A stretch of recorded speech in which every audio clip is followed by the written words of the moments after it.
Welcome back. Now that we've moved the camera to the right position, I can show you what we're going to do today. First, we're going to work with something you can hopefully find in your kitchen, which is instant coffee. And I've mixed it in this container here. We're going to use this as a form of material so we can paint with it like a watercolor. I also made coffee at home with my French press, and I just made it extra strong. The ratio is 1:2. So because I wanted to do something that you could do at home, I decided to get some inspiration from the bark of a tree and the shapes that it has on here to recreate it in a drawing form. I did 2 steps with it before I got to this step though, and I'll show you that. The idea is to paint with coffee art and make it look something similar to this, but in our own way. Now you can also have the materials that you're going to need are the coffee, a piece of paper. Now you can use thick paper from an art journal, or you can use any kind of paper that is not lined, so maybe printer paper might work, but thicker paper would work better. You can use any paintbrush that you can find at home, whether it's small or large. You're going to want a pencil and an eraser. And now the other thing that I added to it, besides the reason, oops, made a mess, that's okay. The reason that we're going to use these coffee grounds is because we're going to actually put them onto the painting. And I also got this as an extra thing. If you have salt at home, sea salt, that would be fun to try out because it works like a nice little effect on watercolors. So the first step I did before I got to this was I traced a spiral. I drew a spiral first of where I wanted my design to go. Okay. After I traced this lightly, then I drew the outside lines. Like, I'm going to show you on my pen because you'll see it better. So you will probably use a black pen. You can use a ballpoint pen, or you can use a Flair pen or a Sharpie pen.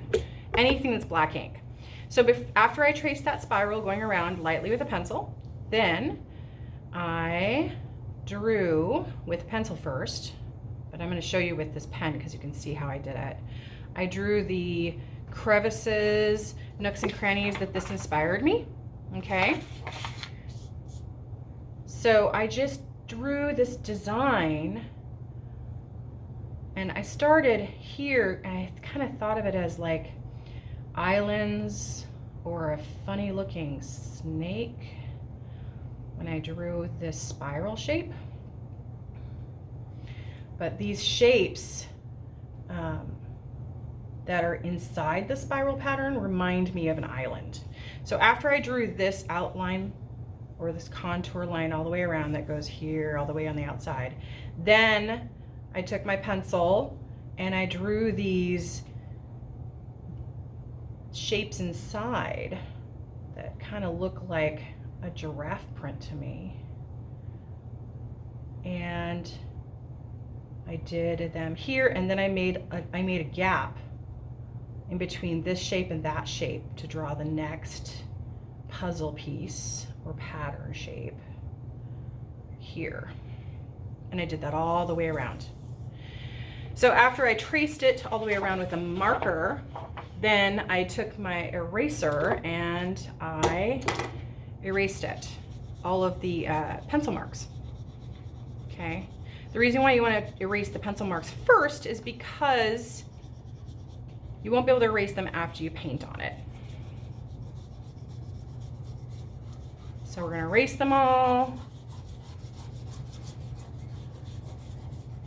There we go. You'll notice that I have blue tape on my paper on my table, and that's because when you put lots of water or liquid, wet things onto your paper, it may show up. It'll show up through the water. So it'll curl the paper. So I'm keeping the paper flat as can be. Okay, so the first thing that I'm going to do, and this is kind of fun, is, well, this is the first time I've painted this pattern before, so this will be new for me. I've painted with coffee before, but not with this pattern. I'm going to try the coffee that I made at home, and I'm going to paint, oh, it's pretty light. I'm going to paint on the inside of each of these patterns that I made inside. Now, if I'm not excited with that, let's see how dark the instant coffee is, because it might be darker. Oh, it is darker. So that's why I made 2 different kinds of coffee, because I wanted to see the difference. So this is like experimental art. It's kind of fun to play around with your materials to see what you can do with them. I like the instant coffee look better than that. I think that the instant coffee is darker and it's got a nice tone to it. There are artists that actually paint portraits, detailed pictures of animals and people with coffee. So for the true coffee lovers, this is probably something that you would dig.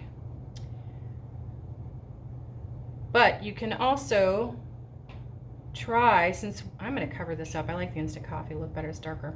You can also try with tea, because tea, if you have tea around the home, you can make really strong tea from a black tea. And try that, because you can tea stain paper. So maybe the tea would get a better effect. That would be kind of fun to do. So going back to this image example, that's the effect we're going to try to do. One of the things that I'm going to do besides this is I'm going to also use these little flakes from the instant coffee grounds. So this might make a nice effect when it bleeds into the wet surface. It might make some speckled designs and effects, and it's going to attach to my brush. That's okay. One of the things that I like to do with any of my art projects, with any kids or adults, for me even, is I just like to play around with the art and see what happens, and that's part of the experimenting and trial and error. When you're doing projects like this at home, you don't have to have any high expectations. You can just say, I'm gonna see what it does. I have a drawing design. Mine is a tree bark design, which is this one that I'm focusing on. But this idea could be used on other pictures, other drawings. So after I fill in all of these shapes, the other thing that I'm gonna do is I'm going to take my dirty brush and put it inside the water and put just pale water on the outside borders of my spiral to see a lighter shade or a lighter tone of this coffee. This is kind of fun. While you're doing any kind of art, I always encourage people to smile and enjoy yourself, because this is about you to try something and have fun with it. All right, so after I've made a little pattern of water here, I'm just gonna add some streaks of the coffee from my brush onto it. And remember those speckles? I'm gonna see what happens if I just leave them there. Oh, they're making a nice effect. That's cool. Yeah, I'm making a mess. It's okay. I'm usually a very messy art person, so. Everyone who tries to make art, and my thoughts is that you're all artists. We are all artists at heart. We're creative at heart. We're human beings. Humans are creative and innovators. We can come up with stuff that we just want to try out, or maybe come up with a new way of doing things because you think it might be fun or it might be interesting to explore and be curious about. So every single person who's picking up a paintbrush and trying to do some art, you are an artist. This is fun. And I hope you have fun too. The idea about this is for you to just try something new, use something out of the kitchen. Everybody has, well, maybe not everyone, but a lot of people have coffee or tea in their kitchen, and you could take like a little bit of it and have some fun with it to paint with. Maybe you don't have watercolor paints at home and you want to paint something and add color to your drawing to have a different medium and a different level and element to it. Take some coffee, see what happens. All right, well, I think this will give you like the idea of how to start. I may not finish it all in this video. I might show you what it looks like the next video. like I said before, I'm going to be playing these videos and recording them once a week every Friday at about noon Pacific Standard Time. And they're all going to be different. So next week, I will make one that is going to be focused on color. And there will also be another medium that we're going to use, a recipe or something you can find around the house, okay? So even if you don't have the art material and you don't want to go to the store to get it, you don't have to. You can be creative and find it at home, okay? All right, so again, I'm not going to finish it while this video is happening. I want to have some time for us to finish the rest of it so you get an idea of what to do after this.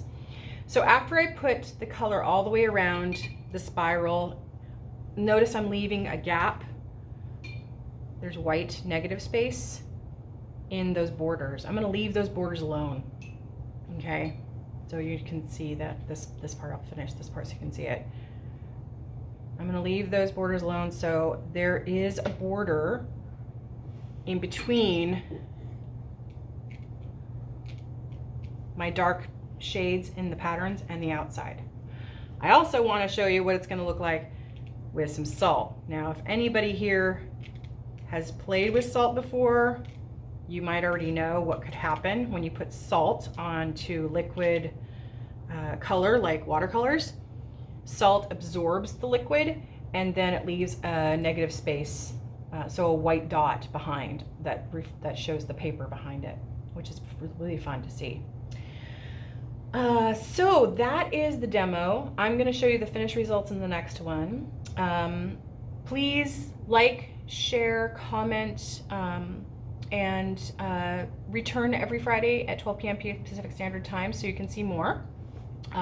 You can follow me on Instagram, Facebook, Rachel's Whimsical Arts. And everyone, this is my message for us all while we're working with extremely stressful and trying times and trying to stay healthy. Be kind and let's shine. We are all in it together, and we can all enjoy ourselves a little bit every day and find some peace and kindness in the world. So thank you, and I hope you enjoyed this. Goodbye, and have a wonderful day.